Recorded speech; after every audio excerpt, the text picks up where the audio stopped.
آج قرآن مجید کی ایک آیت میں نے پڑھی اور میں کافی دیر تک اس کو دیکھتا رہا، اور جو لفظ وہاں پر اللہ نے استعمال کیا ہے اس لفظ کے اوپر بڑی تحقیق کی۔ یہ جو لفظ استعمال کیا ہے یہ کیوں کیا ہے، اس کا کیا مطلب ہو سکتا ہے؟ ایک آیت تو قرآن شریف کی یہ ہے جس پر میں آپ لوگوں کی توجہ مبذول کرانا چاہوں گا۔ یہاں پر اللہ تعالیٰ نے فرمایا ہے والذین آمنوا وعملوا الصالحات لندخلنہم فی الصالحین، کہ جو لوگ صاحب ایمان ہو جائیں، مومن بن جائیں اور عمل صالح اختیار کر لیں، یہ دو کام اگر وہ کر لیں تو ہم ان کو صالحین میں داخل کر دیں گے، اگر یہ دو کام کر لیے جائیں: ایمان والا ہو جانا اور عمل صالح اختیار کر لینا۔ لیکن المیہ یہ ہے کہ ان الفاظ کا جو معنی لوگوں نے لے رکھا ہے وہ بڑا ہی گمراہ کن ہے۔ آج کے دور میں ایمان والا اس کو کہا جاتا ہے جو کسی دین کو مان لے اور رسمی طور پر ایک لفظ لگاتے ہیں: سچے دل سے ماننا۔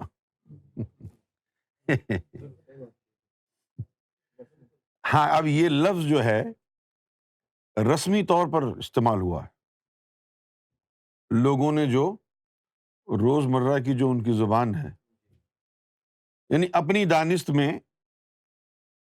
یہ سمجھنا کہ ہاں میں دھوکہ نہیں دے رہا ہوں، میں واقعتاً مان رہا ہوں، اس کو وہ سچے دل سے ماننا کہتے ہیں۔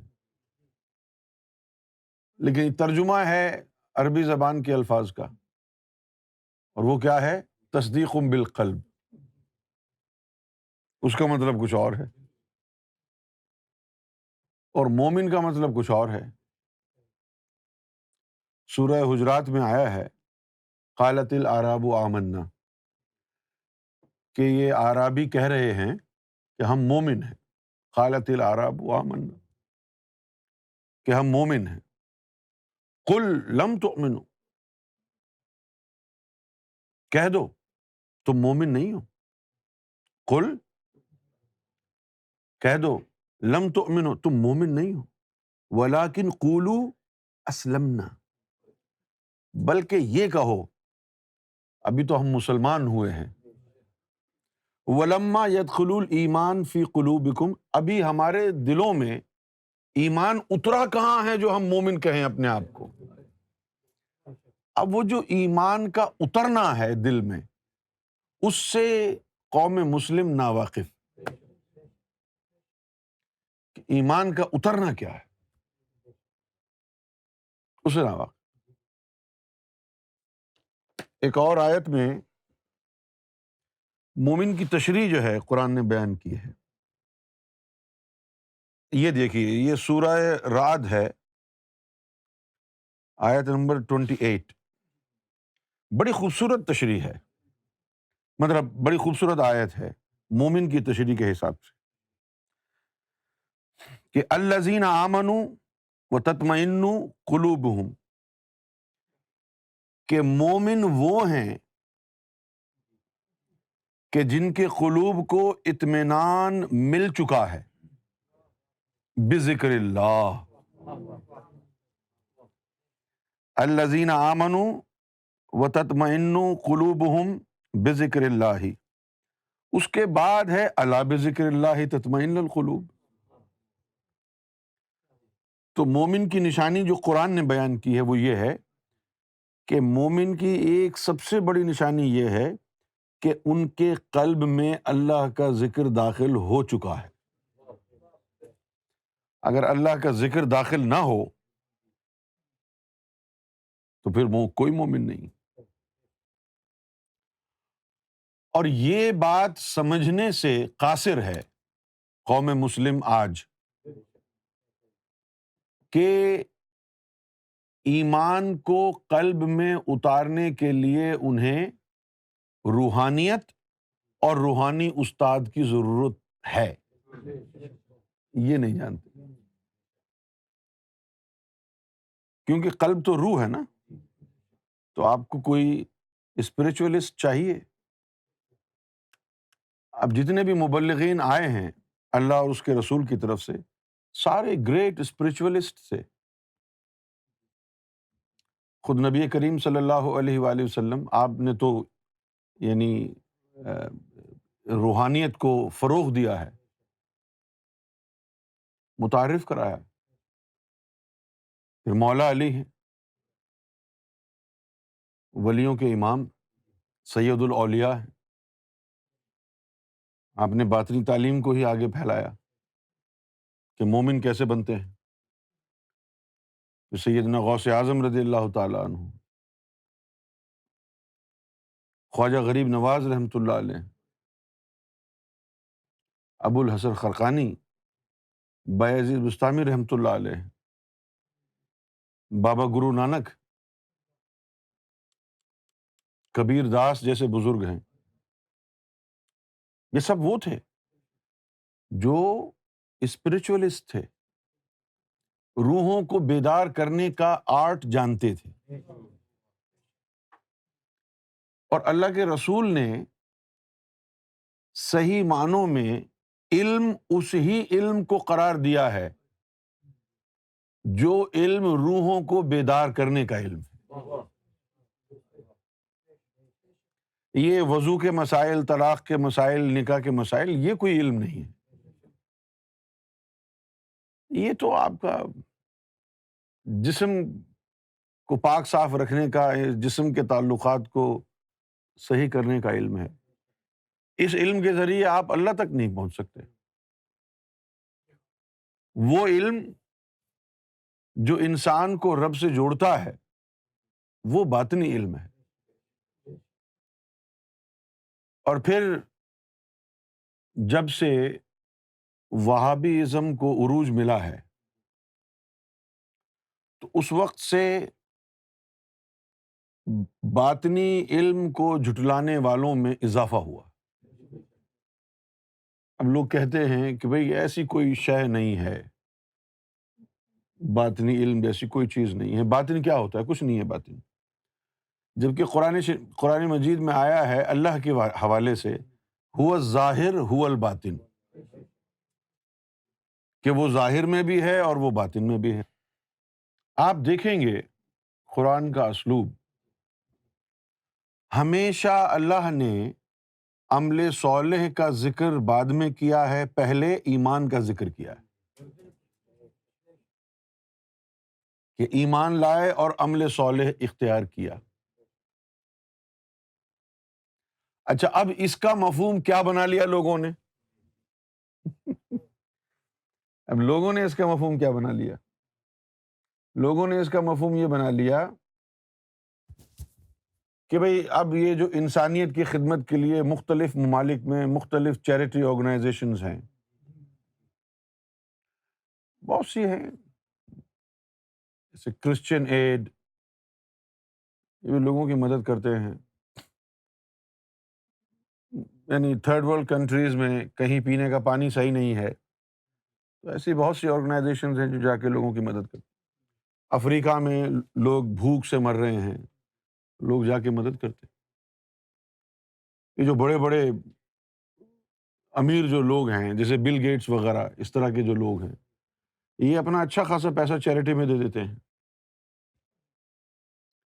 پھر جو لوگ امریکہ میں رہتے ہیں اور اچھا خاصا پیسہ ہے ان کے پاس، تو ان کو یہ معلوم ہے کہ ٹیکس سے بچنے کے لیے چیریٹی کر دو، نام بھی ہوگا اور ٹیکس بھی نہیں دینا پڑے گا، ڈیڈکٹیبل ہوتا ہے نا۔ تو اب اتنے بڑے بڑے یعنی جو چیریٹی کی دنیا میں کام ہو رہے ہیں، ہمارے مسلمان علماء کیا کہتے ہیں کہ یہ سب بیکار ہے، رائے گاں جائے گا، پہلے مومن تو بنو، ایمان والے بنو، کافروں کی چیریٹی اللہ قبول نہیں کرتا۔ انہوں نے یہ مطلب لے لیا کہ عمل صالح کا مطلب ہے نیک کام، اور نیک کام اس کا قبول ہوگا جو پہلے مومن ہوگا، اور مومن کو جو سچے دل سے اسلام قبول کر لے. لیکن یہ اس کا معنی ہی نہیں. ہم؟ یہ تو اس کا معنی ہی نہیں ہے. اس کا معنی کیا ہے؟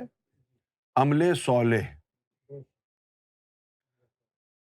پاک صاف عمل جس میں کوئی خدشہ نہ ہو، یعنی نیت کا یا اس کی مقبولیت کا.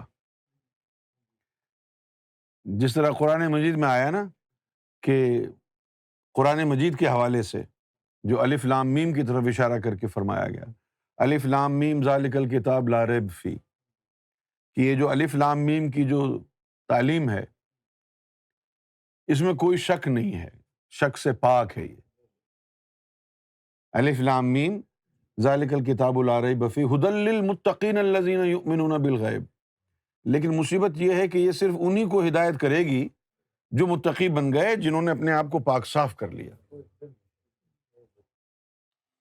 اسی طرح عمل صالح وہ ہوتا ہے کہ جس میں اللہ کا اسٹینڈرڈ یہ شامل ہوتا ہے کہ یہ ایک ایسا عمل ہوا ہے اس سے کہ جس میں اب ریاکاری کا، نیت کا فطور نہیں ہو سکتا، کیونکہ اس عمل میں اس کی وہ روح شامل ہے جس کو اللہ کا اذن ہے ایمان والا ہونے کا. لا صلاۃ الا بحضور القلب. نماز کی ادائیگی تو سب کے اختیار میں ہے، مقبولیت اللہ کے ہاتھ میں، لیکن مقبولیت کا راز تیرے دل میں ہے. مقبولیت تو اللہ کے ہاتھ میں ہے، لیکن اللہ نے طریقہ بھی تو بتایا ہے کہ کوئی چیز تمہاری ہماری بارگاہ میں مقبول کیسے ہوگی. اس کا طریقہ یہ ہے کہ آپ کا قلب جو ہے وہ اللہ کے ذکر سے، اللہ کے نور سے آباد ہو جائے. اب دل کا ذکر کرنا، دل کا اللہ اللہ کرنا، روحوں کا اللہ اللہ کرنا، یہ تو آتا ہے ذکوریت میں. کہاں آتا ہے؟ اگر یہ روحیں اللہ اللہ کر سکتی ہیں، اگر یہ روحیں اللہ اللہ کر سکتی ہیں، اگر یہ روحیں اس جسم سے نکل کے اپنے اپنے عالمین تک جا سکتی ہیں تو کچھ بھی کر سکتی ہیں. پھر سرکار گوھر شاہی نے ایک مثال دی غوث اعظم کی کہ ایک دفعہ غوث پاک کی دعوت کی آپ کے مریدوں نے، اور ایک ہی وقت میں کم و بیش 9 مریدوں نے دعوت دے ڈالی، اور آپ نے سب کی دعوت قبول بھی کر لی. ایک آیا کہ جی آپ میرے ہاں تشریف لے آئیں، ہاں ٹھیک ہے آ جائیں گے. پھر ایک اور آ گیا کہ اس وقت آپ میرے گھر آ جائیں، ہاں آ جائیں گے. سب کو کہتی. اور آپ جو ہے دعوت کے وقت نماز پڑھنے مسجد میں چلے گئے.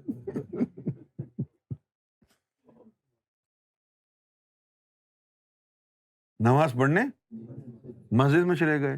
جس کو کہا تھا کہ ہم تمہارے گھر آئیں گے اس کے گھر بھی تھے. 9 مریدوں نے آپ کی دعوت پکائی اور 9 کے گھر آپ نے جا کے کھانا کھایا، اور اس وقت مسجد میں نماز بھی پڑھ رہے تھے. اب سرکار نے یہ فرمایا کہ اگر وہ غوث پاک خود تھے تو مسجد میں کون تھا؟ تو معلوم ہوا کہ وہ جو غوث پاک کے اندر کی چیزیں ہیں، وہ جو روح ہیں، وہ نکل کے لوگوں کے گھروں پہ گئی نا. وہ لوگوں کے گھروں پہ گئی، انہوں نے کھانا بھی کھایا، مسجد میں نماز بھی پڑھی، اٹھی بیٹھی بھی ہوں گی، بات چیت بھی کی ہوں گی. تو یہی تو تم سارے دن کرتے ہو. تو جو تمہارا جسم کر سکتا ہے وہ تمہاری روح بھی کر سکتی ہے. جب تم اپنے قلب اور اپنی روح کو اتنا طاقتور بنا لو کہ جو کام، جو نمازیں، جو تلاوت تم اپنے زبان اور جسم سے کر رہے ہو، تمہاری روح بھی وہ کام کرنے لگ جائے، تو پھر وہ عمل صالح ہے. روحوں کے عمل کو عمل صالح کہا جاتا ہے. کیا کہا جاتا ہے؟ روحوں کے عمل کو، اور اس کی تبلیغ جو ہے اس کو کوئی خاص سپورٹ حاصل نہیں ہے لوگوں کی، کیونکہ کام یہ بڑا مشکل ہے۔ کیوں جی؟ کام تو یہ بڑا مشکل ہے۔ اب اس کی یہ مشکل کام کیوں ہے؟ مشکل اس لیے ہے یہ کہ اس لائن میں، اس راستے میں میں آپ کو کتنا ہی کنونس کر لوں، ایڈمیشن آپ کو تب ملے گا جب اللہ کی منظوری آئے گی۔ اللہ کی منظوری نہیں ہے آپ کے لیے تو یہ لیکچر سن سن کے آپ مجھے گالیاں دیں گے۔ ہیں بہت سے لوگ ایسے نا، آپ دیکھیں بہت سے لوگ ایسے ہیں جو گفتگو سنتے ہیں اور مست ہو جاتے ہیں۔ کچھ ایسے بھی آتے ہیں جو سن کے کہتے ہیں کہ یہ کیا بکواس ہے، حالانکہ یہ جو علم میں بیان کر رہا ہوں، میں پہلا انسان تو نہیں ہوں دنیا میں یہ بیان کرنے والا۔ تاریخ کے اوراق کی ورد کریں آپ تو لاکھوں اولیاء اکرام گزرے ہیں جنہوں نے باطنی علم کا پرچار کیا ہے، ہر مذہب میں، یہودیوں کا مذہب ہو، ہندوؤں کا مذہب ہو، سکھوں کا ہو۔ بابا گرو نانک بھی تو یہی بات کرتے تھے کہ تو نے ہاتھ میں جو مالا پکڑی ہے من کی مالا چلا، اندر کی مالا، من کا جاپ، من کا جاپ تو اندر ہی ہے نا۔ اور یہ جو علماء ہیں انہوں نے وہ سارا علم کتابوں کا مدرسوں میں حاصل کیا ہے، تو ان کے پاس کلو نہیں ہے علم باطن کا۔ انگور لٹکے ہوئے ہیں شاخ سے، بلی کو چڑھنا جب نہیں آتا ہے اوپر تو یہ نہیں کہتی ہے کہ میرے پاس یہ ابیلٹی نہیں ہے کہ میں انگور کو اچک کے لے آؤں نیچے، بلکہ وہ کیا کہتی ہے کہ جی چھوڑو انگور کھٹے ہوں گے۔ بجائے اس کے کہ اپنی انیبلٹی کا اعتراف کیا جائے، انگور کھٹے ہیں۔ تو ان مولویوں کا بھی یہ حال ہے، جب انہوں نے یہ محسوس کیا ہے کہ یہ طاقت ہمارے پاس تو نہیں ہے کہ دل اللہ اللہ کیسے کرے گا، یہ طاقت ہمارے پاس تو نہیں ہے کہ اس بندے کی فائل اللہ کے پاس کیسے لے جائیں، ہم تو بیت المعمور جا ہی نہیں سکتے، زیادہ سے زیادہ وہابی ہو گئے تو مکے مدینے کا ویزا لگ جائے گا بس، بیت المعمور تک تو جا نہیں سکتے، تو پھر اب کیا کریں؟ اب ایسا کرتے ہیں کہ یہ بناوٹی باتیں ہیں، لوگوں کی دماغ خراب ہے ان لوگوں کا، ایسا کچھ نہیں ہوتا اسلام میں، لہذا اس علم کے منکر ہو جاتے، منکر ہو جاتے۔ یہی وجہ ہے کہ اسلام فرقہ واریت کا شکار ہو گیا۔ مجھ سے لوگ بار بار سوال پوچھتے ہیں شیعہ کے بارے میں آپ کا کیا عقیدہ ہے؟ اچھا عقیدہ ہے شیعہ کے بارے میں، بھئی حضور صلی اللہ علیہ وسلم سے محبت کی بات کرتے ہیں، وہ حضور کی اہل بیت سے محبت کی بات کرتے ہیں، وہ اچھا عقیدہ ہے۔ لیکن مسئلہ کیا ہے، جو باقی جو دیگر فرقے ہیں ان کے پاس بھی باطنی علم نہیں ہے اور ان کے پاس بھی باطنی علم نہیں ہے، کیوں بھائی؟ اب یوں سمجھ لیں آپ کہ یہ قورمہ اور نہاری کا منکر ہے، یہ قورمہ اور نہاری کا منکر ہے، قورمہ نہاری اس کے پاس ہے بھی نہیں، اور یہ قورمہ اور نہاری کا معتقد ہے قورمہ اور نہاری اس کے پاس بھی نہیں، یہ قورمہ اور نہاری کے محاسن و مناقب اور فضائل بیان کرتا رہتا ہے، اور یہ جو ہے ناک چڑھاتا رہتا ہے کہ یہ کیا بکواس کرتے ہو، لیکن دونوں برابر ہیں۔ صرف قورمہ اور بریانی کے مناقب و محاسن بیان کرنے سے کیا حاصل ہوا سوائے اس کے کہ آپ کی رال ٹپکتی ہے؟ اسی طریقے سے فرقہ وہابیہ مولا علی، امام حسین، امام حسن، ان ہستیوں کی شان گھٹانے کی کوشش کرتے ہیں، اور اہل تشیع ان کی شان جو ہے بڑھانے کی کوشش کرتے ہیں، لیکن اندر سے یہ بھی کالے ہیں، اندر سے یہ بھی کالے ہیں۔ یا تو یہ ہو کہ جو مولا علی کا نام لینے والے ہیں اس دور میں، ان کے پاس مولا علی کا وہ علم بھی ہو جو باعث عظمت تھا ان کے لیے۔ اگر وہ علم بھی ہو تو پھر تو ان کی رسائی بھی رب سے ہو جائے نا۔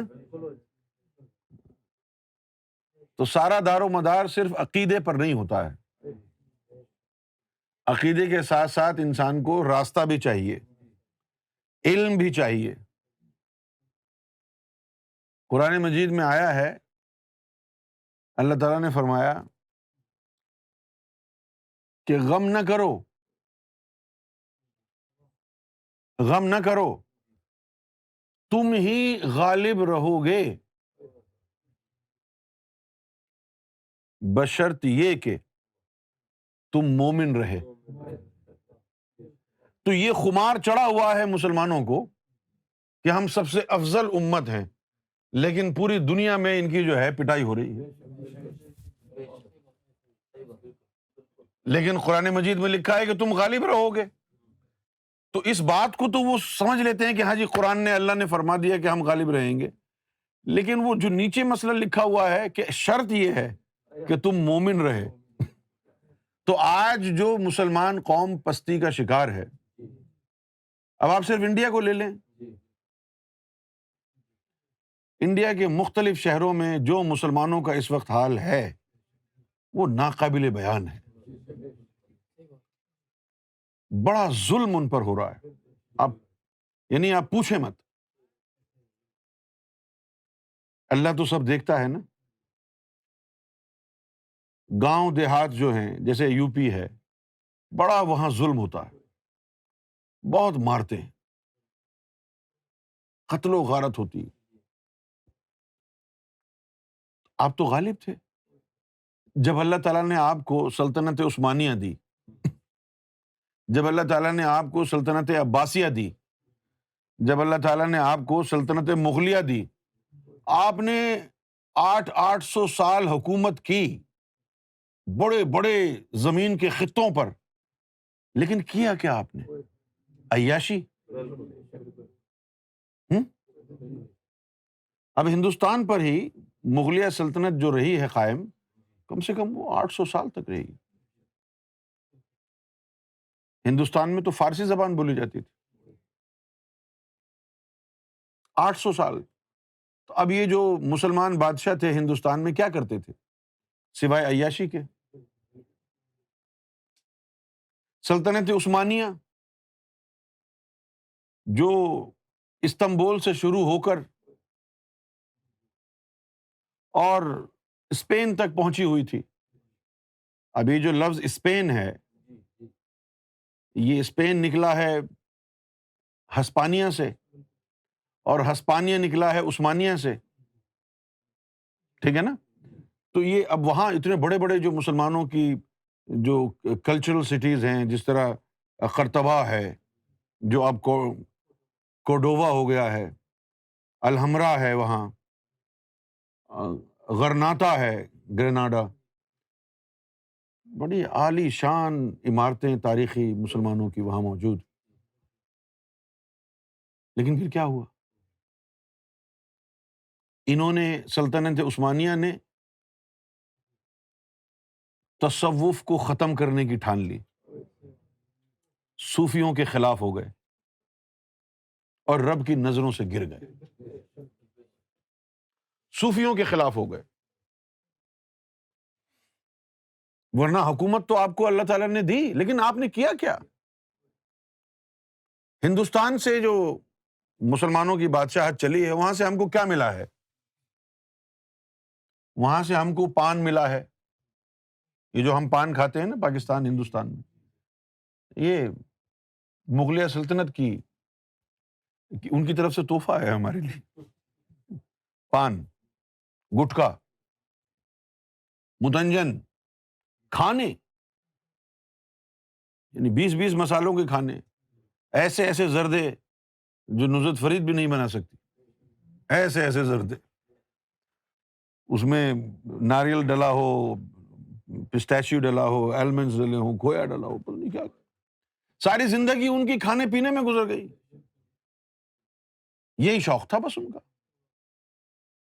لہذا تم سے آہستہ آہستہ کر کے رب نے سب کچھ چھین لیا، اب تم بے یار و مددگار ہو چکے ہو، تمہارا پرسان حال نہیں ہے۔ مولانا الطاف حسین حالی ایک بہت زبردست شاعر گزرے ہیں، انہوں نے آج سے کوئی 100 150 سال پہلے ایک غزل لکھی، اے خاصا اے خاصان رسول وقت دعا ہے، امت پہ تیری آ کے عجب وقت پڑا ہے۔ تباہ اور برباد ہو چکے ہیں مسلمان، لیکن وجوہات کیا ہیں اس کی؟ سننے کو تیار نہیں، یعنی سڑک پر پڑے ہوئے ہیں بھکاریوں کی طرح، اور مائنڈ سیٹ کیا ہے؟ آئی ایم دا بیسٹ، ہم سب سے افضل امت ہیں۔ ابے اپنا یہ شکل تو دیکھو، اپنی حالت تو دیکھو، آپ افضل کہاں سے آ گئے؟ کس بات نے افضل بنایا آپ کو؟ کاروبار کرتے ہیں تو بے ایمانی کرتے ہیں، جھوٹ بولتے ہیں، نہ رشتے نبھانے آتے آپ کو، نہ اولاد کی پرورش کرنی آتی آپ کو، نہ دوسرے مذہب کا ادب کرنا آتا آپ کو۔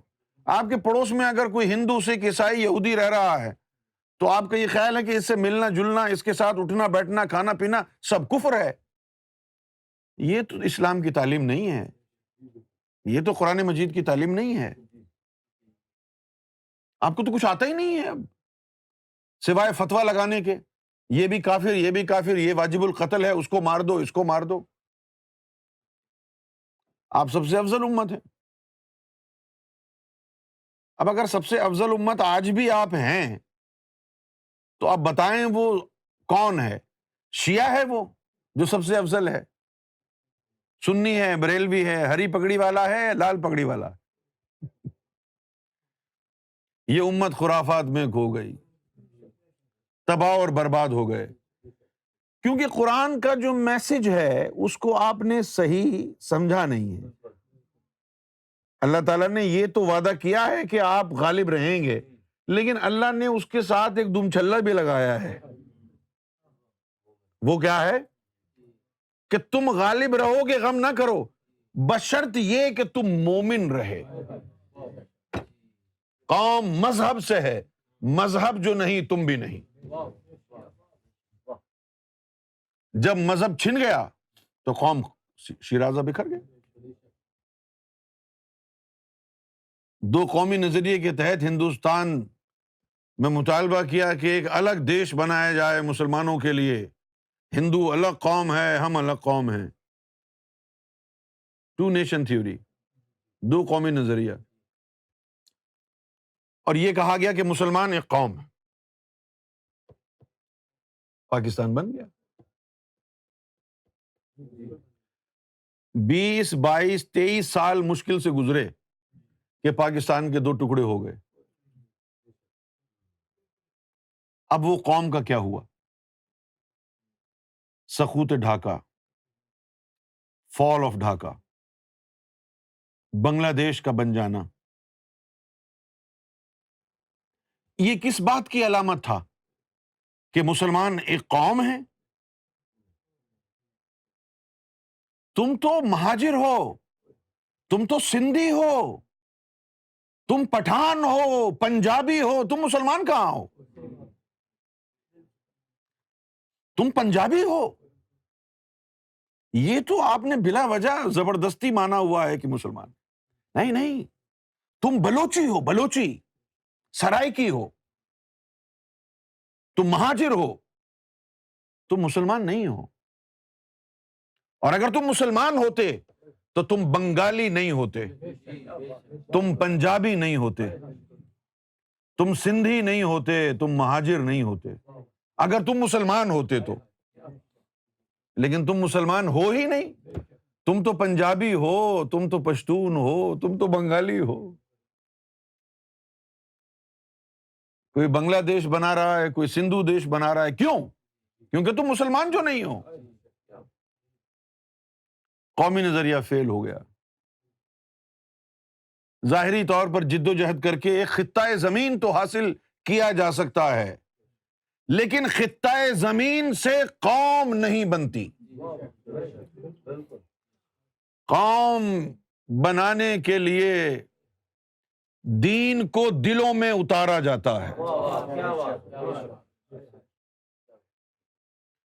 جب محمد رسول اللہ تشریف لائے عربستان میں، تو اس وقت عرب قوم مختلف قبیلوں میں بٹی ہوئی تھی اور ایک دوسرے سے بڑا بغض و عناد رکھتے تھے قبائل، ایک دوسرے بڑا یعنی بڑی شدید ان میں دشمنی تھی۔ اور حضور صلی اللہ علیہ وسلم جب تشریف لائے اور آپ نے ان کے دلوں کو منور کیا، تو سب سے پہلا پیغام کیا تھا؟ انما المؤمنون اخوہ، کہ سارے مومن اب بھائی بھائی بن گئے۔ تم کہاں بنے ہو بھائی؟ وہابی سنی کو مار رہا ہے، شیعہ کو مار رہا ہے، صوفیوں کو مار رہے ہیں، تم کو تو بھائی ہونا چاہیے تھا نا، تم بھائی کیوں نہیں ہو؟ سارا کا سارا دین جو ہے وہ چوپٹ کر دیا، اور اپنی اس جہالت کو چھپانے کے لیے سب سے دشمنی کر لی۔ ہندو کو بھی دشمن بنا لیا، سکھوں کو بھی دشمن بنا لیا۔ سکھوں کو دشمن کب بنایا آپ نے؟ جب آپ کے مغلیہ سلطنت میں بادشاہ آیا نا، شاہ جہان، اس نے زبردستی قتل عام کر کے سکھوں کو کہا کہ مسلمان ہو جاؤ۔ کیا یہ اسلام ہے؟ کیا شاہ جہان بادشاہ جانتا تھا قرآن مجید کی تعلیم، لا اکراہ فی الدین، دین میں زبردستی نہیں ہے؟ اس نے تلوار کے زور پہ ہندوستان میں سکھوں کا قتل عام کیا، وہاں سے ان کو جدا کر دیا۔ ہندوؤں کو کہا کہ یہ تو پتھروں کو پوجتے ہیں، خانہ کعبہ بھی تو پتھر ہے، تم اس کو پوج رہے ہو۔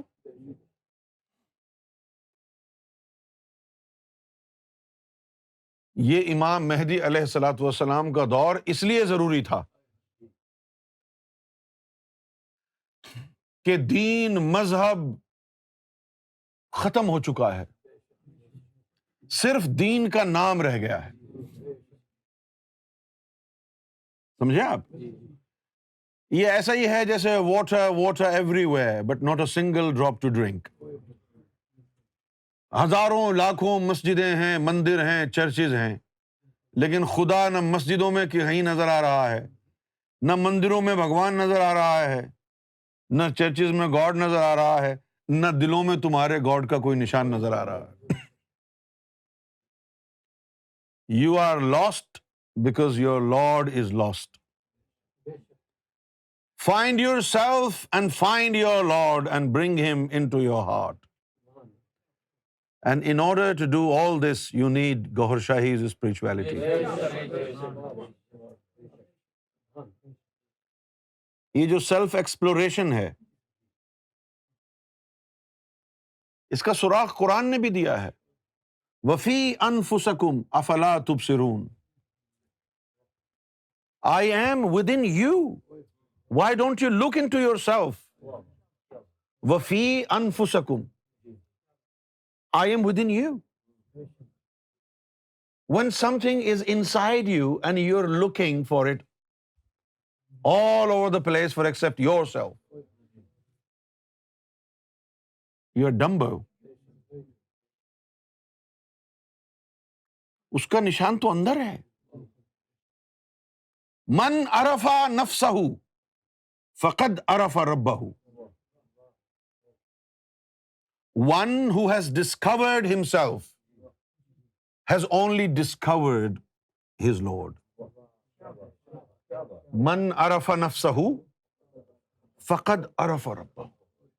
One who has explored himself, in reality, he has explored his Lord. اسلام کی یہ تعلیم، اپنے من میں گھس کے پا جا سراغ زندگی، زبان سے کہہ بھی دیا لا الہ تو کیا حاصل، دل و نگاہ مسلمان نہیں تو کچھ بھی نہیں۔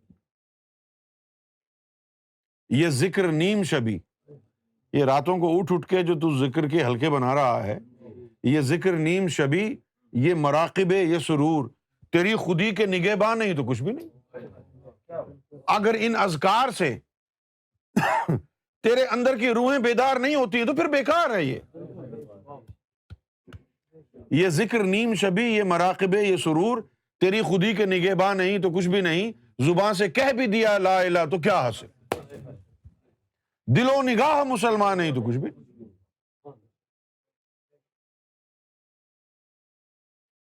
ہم تو بس انہی چکروں میں پڑے ہوئے ہیں، لیلۃ القدر کب آئے گی؟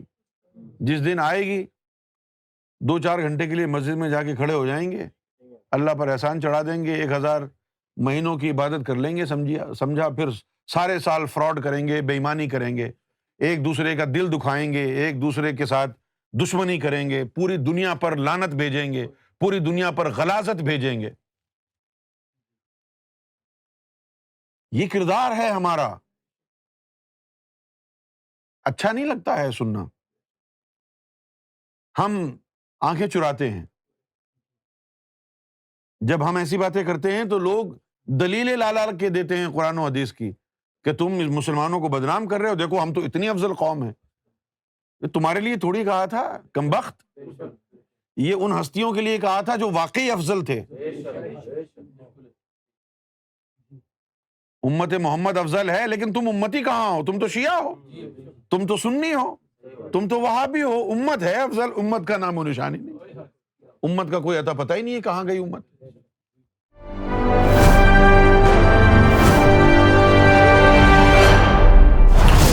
TV, bringing light, love, and peace in your life.